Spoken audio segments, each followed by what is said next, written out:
How does having like a clear sense of purpose influence the way engineers are recruited, developed, retained? Especially when they have this like personal journey of generosity and transportation. Just talk about how important purpose is for the engineer, but also maybe for companies that can kind of offer this and help them find this pathway. I think it is at the heart of it all. Purpose really is at the heart of it all. And what purpose does, when it puts you in a situation where I think we're capable of more when we pursue our purpose. There's almost like a revolutionary aspect to this when people are really committed to a goal and to pursuing a purpose that is beyond themselves. I think it brings the best out of people. What if building better engineers wasn't just about technical training, but about purpose, generosity, and transformation? In this episode of the AEC Leadership Podcast, we're joined by Boris Martin, CEO of Engineers Without Borders USA, to explore how purpose-driven leadership is shaping the future of engineering. We need more purpose in our lives, and Engineers Without Borders is giving that purpose to engineers. And in this episode, Boris is going to talk about how companies can get involved and also you as an individual can get involved to really build your skills as a leader and also grow your confidence. Some of the things that we need to do more of as technical professionals. Now, before we jump in, I do want to tell you about our AEC PM Connect event, where emerging experienced leaders can learn about real-world strategies to drive performance, empower teams, and lead with purpose. Visit AECPMConnect.com and register today. I'm your host, Anthony Pisano, and this is the AEC Leadership Podcast, previously the Engineering Career Coach Podcast. Let's jump in.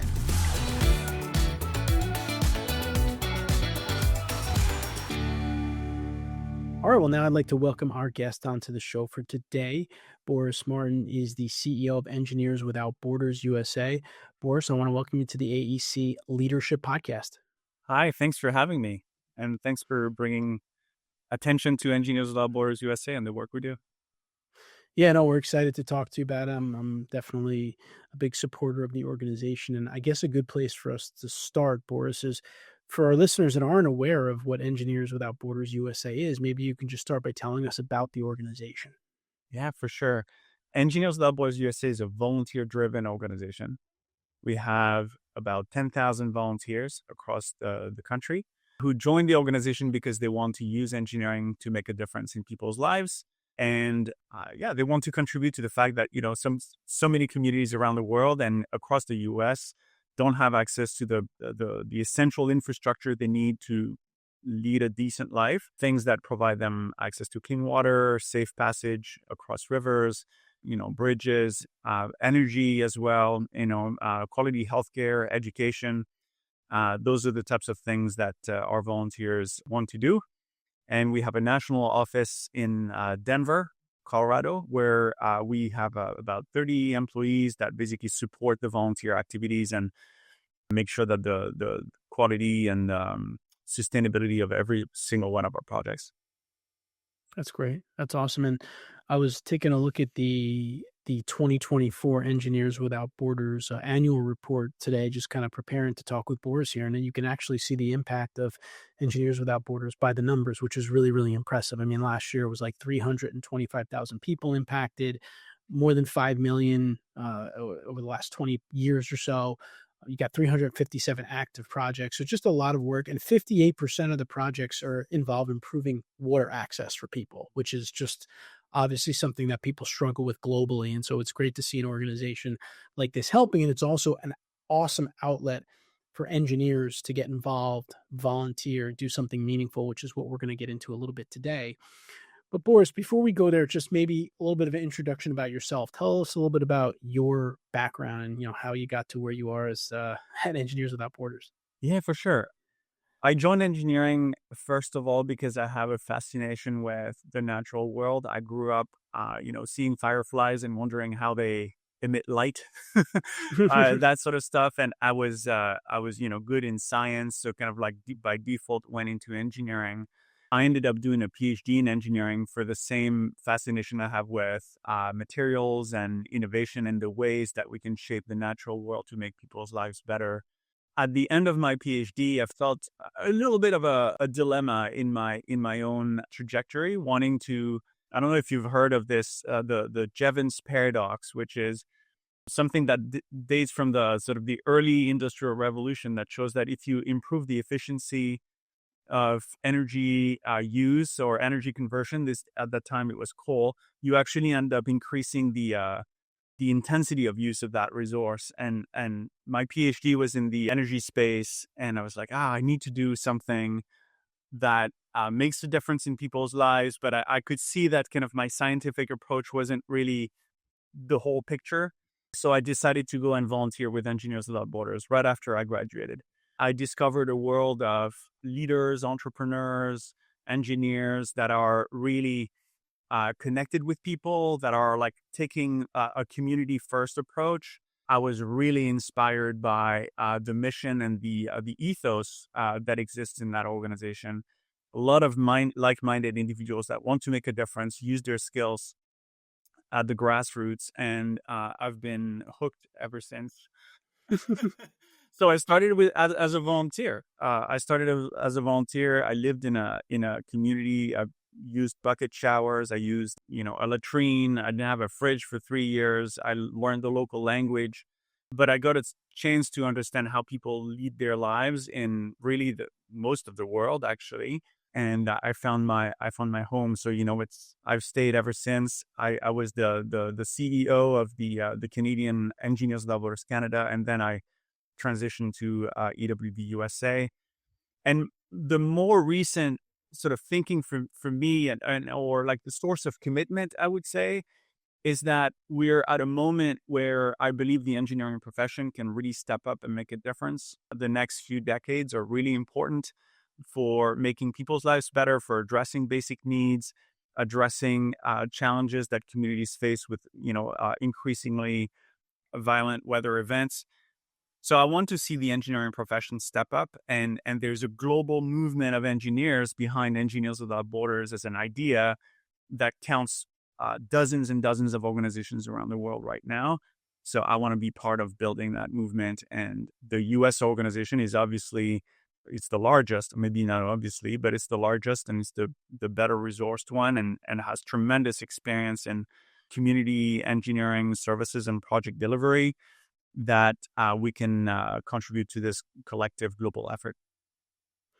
That's great. That's awesome to hear your story and hear about what Engineers Without Borders is doing. And again, if you're listening and you're out there and you want to make a difference, you can obviously keep your job as an engineer, your day job, but you can also volunteer with Engineers Without Borders and do some great work and help people that are in need, which is great. And we're going to talk a little bit today to Boris about some of the benefits that come along. I mean, we know the benefits of what Engineers Without Borders is doing globally, but also about some of the benefits that you can reap from doing this kind of work, doing the volunteer work. And one of them I'll just kind of say right off the bat, because Boris mentioned it before, is, surrounding yourself with the right type of people in your career and in your life to help you grow.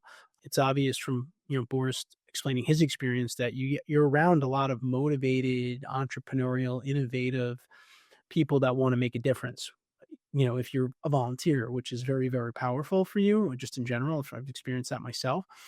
But the one thing I want to ask you about, Boris, I guess to get us going here, is how does having like a clear sense of purpose influence the way engineers are recruited, developed, retained, especially when they have this like personal journey of generosity and transportation? Just talk about how important purpose is for the engineer, but also maybe for companies that can kind of offer this and help them find this pathway.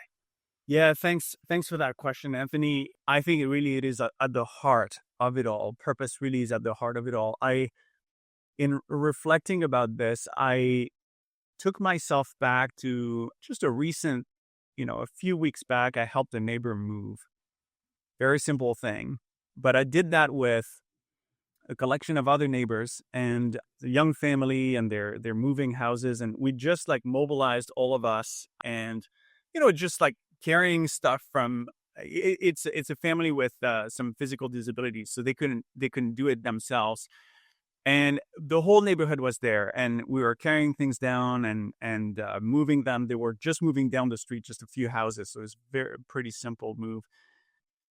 There was a feeling in that process that it's difficult to describe. And, it's like your chest is kind of expanded, and there's a sense of excitement in some way. And yet it's a mundane thing of just moving furniture from one place to the other. And at the end of it, we had a drink and food together. I think there's something in there that's really, really important in every one of our lives. The connection with other people, the sense of service, the sense of shared community. And that is a feeling that is really, really powerful and behind a lot of, I think, what Engineers Without Borders USA volunteers feel when they join the organization.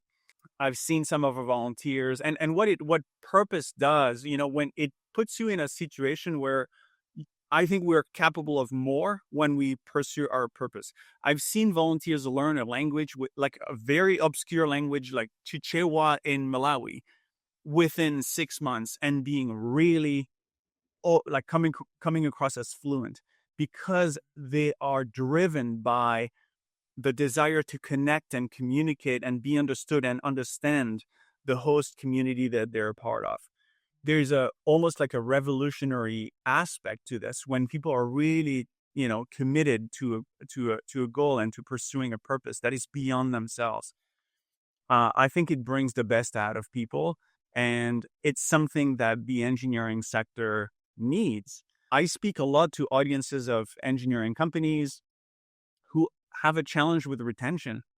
And I meet a lot of professional engineers in the consulting, space who feel like they are on a treadmill and they lose sight of the ultimate purpose and reason why they were doing what they were doing in the first place. The world, I think, has become so fragmented in some way and so hyper specialized and compartmentalized that it's hard to see the forest for the trees. And when you do it with Engineers Without Borders USA, you basically get to see the big picture. You start with the big picture, before you go down to understanding the community in great detail, but you get to connect with the people you're working with to achieve their own path to development and sustainability and health. I think its purpose is at the root of retention challenges, employee engagement, performance challenges. And I speak a lot about that topic because it's an important thing for any organizational leader to think about on a daily basis, I believe. Yeah, absolutely. And I think it's important for the individual, like you mentioned, like if you're an engineer and you're working and you get the chance to volunteer and it gives you that purpose, it can really kind of ignite you and motivate you and help you grow. And in the same time, I think as companies, as organizations, we can make these opportunities available for our employees and our team members. I know we have a couple of clients we work with that are engineering companies that have really great volunteer time off programs where Yes. someone can volunteer, right? And they get some time for that. We do this, we're implementing the same type of program at EMI just because I think it's really important for people to get out in their communities and, like you said, build up that sense of purpose for themselves. So I think there's a responsibility, I think, of the companies, because when you give people those opportunities, they do grow their purpose. They're going to be more engaged in their work because they're just going to be more engaged in life, generally speaking, from my experience. And I think one of the other benefits that I want you to talk a little bit about for volunteers and Engineers Without Borders is how volunteering can help engineers to grow kind of beyond their day-to-day roles, right? Whether it's building leadership skills or communication skills. Can you talk a little bit about your experience or what you've seen in some of the volunteers in terms of just their skill growth? Yeah, for sure. Well, one of the distinctive factors, I guess, of working with on a EWB USA project is that you really get to see it from start to finish, and you get to really see all aspects of that project. You work with a team in a challenging environment because there's, sort of differences in culture and differences in priorities and differences in outlook on life that you have to understand as well. So when you start a project, you will do like a community needs assessment, and it's not a you have to meet people where they're at. You have to, in some cultures you speak with the men separately from the women.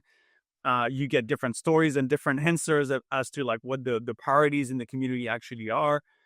And it's a process oftentimes that, a young engineer might never really see because the client, facing aspect is already done. The project is already kind of, they're, highly focused on a small part of that. People learn cross-cultural communications. They learn to understand, they learn to build trust with the community. because you're not necessarily, de facto accepted in the community you're working with. And then you understand we ask our engineers to work with available materials and to have the capacity of the community to maintain and to operate and to fund the maintenance of the project in the long term in mind as they do their design. So you have to understand the community as something that's dynamic and evolving over time. We ask our engineers to also think about climate change and the ways, if you're building a water system, well, the water table might be a lot harder to reach in 20 or 30 years if, projected rainfall are falling by 50% over the next 30 years. And in some places, like in northern Peru, that's what, weather data shows us, predictions. And so if you work in that area of the world and you're designing a system, you don't design it for today. You're designing it for 30 years. You understand how the newly acquired access to clean water might actually lead to increase in population in that community as well. So you need to anticipate that in your design. So there's a real kind of holistic, challenging, technically and socially, you could say, aspect of the project that the whole team gets to be a part of. You also get to understand kind of the financing. You're part of fundraising for the work. So you get to also learn to tell the story, right? Learn to make a case and share with others, why you care, which I personally, as the CEO, I do that a lot. I've learned to share why I care about this work and it gets me out of bed every morning. But I've realized that this is not necessarily first of all, this is not a skill I had when I started. I had to learn it, but it's not a skill that most engineers learn at school. And yet it is so important in life to be able to have the nerves to kind of say to your friends and families and people around you, like, I care about this and I'm doing something about it. There's some vulnerability behind that. And I think our best volunteers kind of, pass that threshold. They're not shy about the fact that they really care. They want to make a difference. They invite their friends and families and their neighbors to be part of it, of the effort, because they realize everyone gains from that too. That's great. And really what I take away from that is just working with a lot of engineers. We work with a lot of AEC companies around like training and learning and development, leadership, project management. What I would say is that it sounds like as a volunteer, you get access to a lot of areas of kind of project management and stakeholder interaction that you wouldn't get until a lot later on in your career 100%. if you didn't volunteer, right? So if you want to be a successful leader or project manager in our space, you're going to need to learn how to interact with stakeholders and the public and people that are going to use your projects and think about budgets and finance and stuff. And usually engineers don't really get to do that early on in their careers. They have to wait till they get promoted and more experience. So if you volunteer in an organization like Engineers Without Borders, you can really, like Boris is saying, you're getting kind of your feet dirty right away. You're in the community. You're maybe living with these people. You're interacting with them. You're learning about their needs. You're understanding the end user's experience with your project because you're talking to them about how they're going to use the water system. What's the best thing for us to do? So I think you're talking to the quote unquote client in a sense, right? Which you're not used to doing as like a younger professional. So I think that in addition to the idea of feeling really satisfied about volunteering and having that purpose that we talked about earlier, you are actually really developing all of the skill sets that are going to be valuable to you in your career and probably in your life in general that just take a lot longer to develop if you didn't have access to those experiences. Mm-hmm, mm-hmm. Yeah, and a couple of things you're making me think of. One is, yes, it's true for younger volunteers. It's also true for like very senior folks. There's something in it for them to learn. We work with fantastic partners in every country where we have projects. And I remember this interaction once with one of our, more senior, experienced, recently retired professional engineer who was working with a partner. And he was telling me like, he had been doing it for a few years already. And he said, when I started with working with this partner, I think it was in Guatemala, I thought I had all the answers. I thought I was the expert in the room. I thought I was the one who was going to give everyone the guidance as to how to solve this problem. And over the years, I had to learn that what I'm good at is actually asking good questions. It was remarkable for someone who has, more than 30 years of experience and expertise, like really respected engineer in his field, to realize that he had learned something profound in the fact that it wasn't his turn anymore to kind of like be the one with the answers, but actually to create a space where people can ask the right questions. I thought that was really remarkable. Yeah, I mean, and that's a great point, right? Really, anyone at any experience level can realize great benefits from volunteering, right? Whether it's with EWB or volunteering, personal growth, pushing yourself, going outside of your comfort zone. You might have never left the country before, and then you're going on a trip, right? So there's a lot of ways that you can grow through opportunities like this. And yeah, that's a great point by Boris, because growth is not limited to someone who's earlier in their career. Anybody at any stage of your career and life can really continuously grow. And so, Boris, we talked a little bit earlier about how AEC organizations can really benefit from providing volunteer opportunities to their employees, whether it's obviously they're kind of helping to facilitate great social impact, which is really, really positive. They're also developing their people by giving them these opportunities that we just talked about in the last few minutes here. I think it will definitely help them to retain people, because people appreciate the idea of allowing them to live out that purpose and get access to those. Strong leadership drives strong projects. Become an AEC PM professional and give your team the leadership skills they need to thrive. Customized PM development, premium content, and a leadership edge that sets you apart. Learn more at AECPM.com. Now, I know if someone is an individual listening and they want to volunteer, they can go to ewb-usa.org, the website, and they can just volunteer and click volunteer. But I'm curious, in terms of companies and organizations, what are the opportunities for companies to kind of partner with or work with Engineers Without Borders? Can you talk about that a little bit? Yeah, for sure. So as you said, starting with impact, we like 70% of our funding comes from partnerships with companies in the engineering construction space. Why? Because there's a skills alignment, because people understand that engineering can make a tremendous difference in people's lives. They experience that in their own realm. The company leadership understands that, and they trust the impact that EWB USA is having. We have, we're like a platinum transparency, organization. We have the Impact Genome, which kind of like benchmarks different charities on how they do their community impact work. We're like in the top 3% on cost effectiveness. So we're trusted for the impact we're confident about the impact we're having. We're rigorous about how we measure it. And I think that's it's an important thing not to kind of overlook, because the world of international development and domestic, sort of impact community service work is hard to navigate, I think, for engineering companies. And so we've learned to give partners and companies kind of the assurances and the transparency that they need to understand that their money is going in the right place.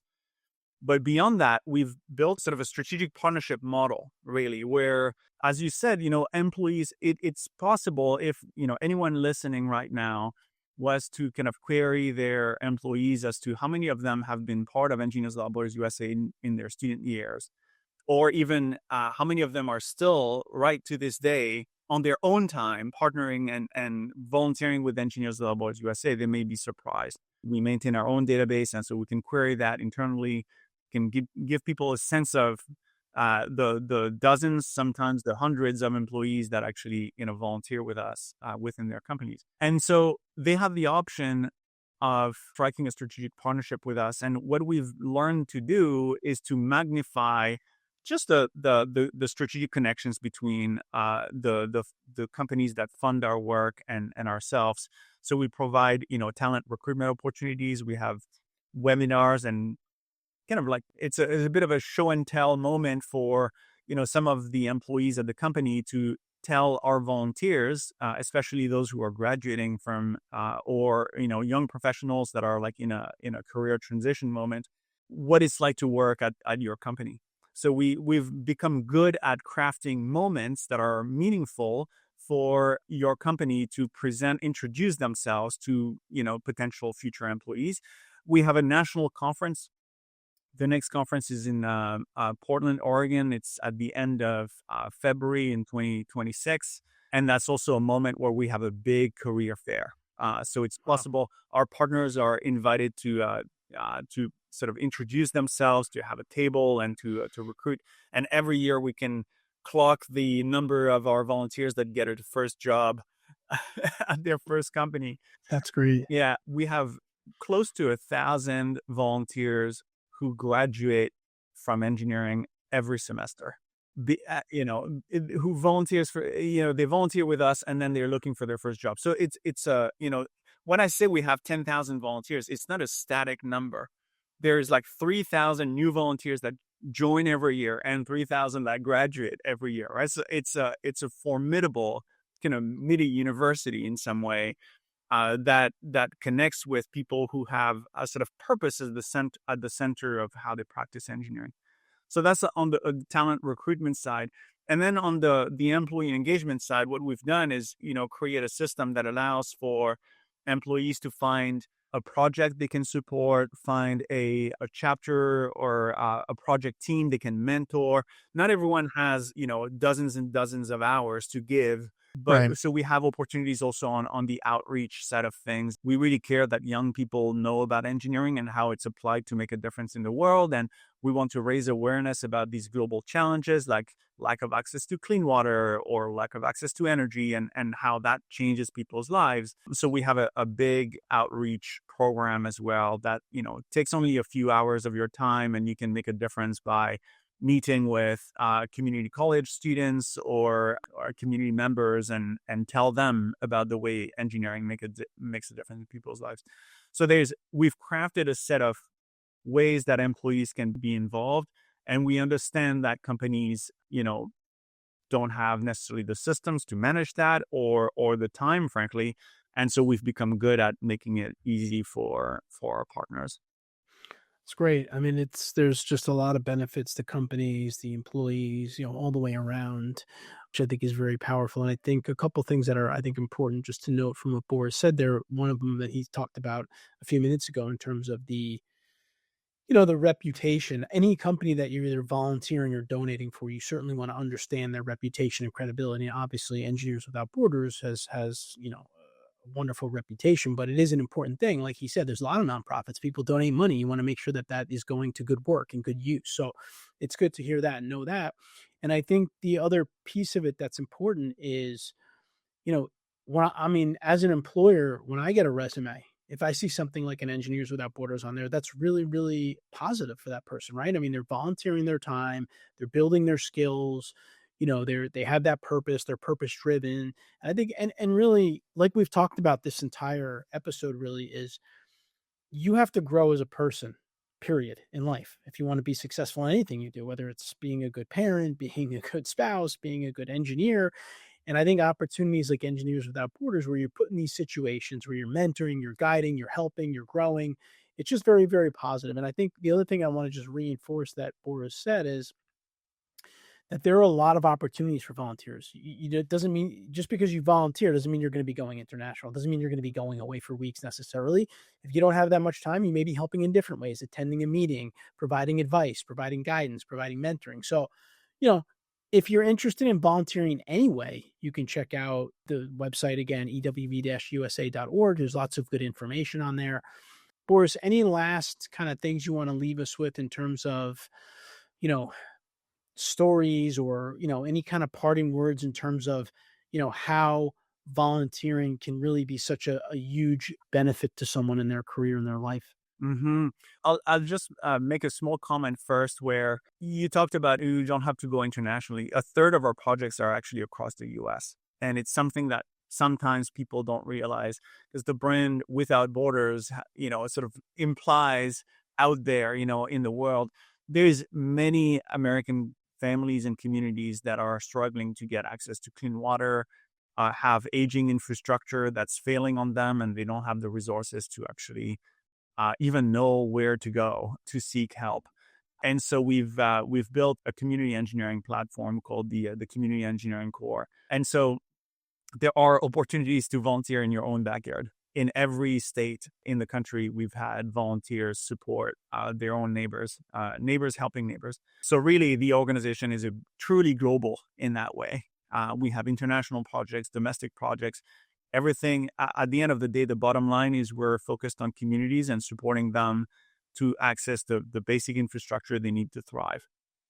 Awesome. Well, listen, I want to thank you for coming on the podcast and talking a little bit about the organization, your journey, and how both engineering and AEC organizations and their team members and engineers can all benefit from getting involved in an organization like this that supports communities. I mean, listen, I'm a civil engineer. That's kind of what we do.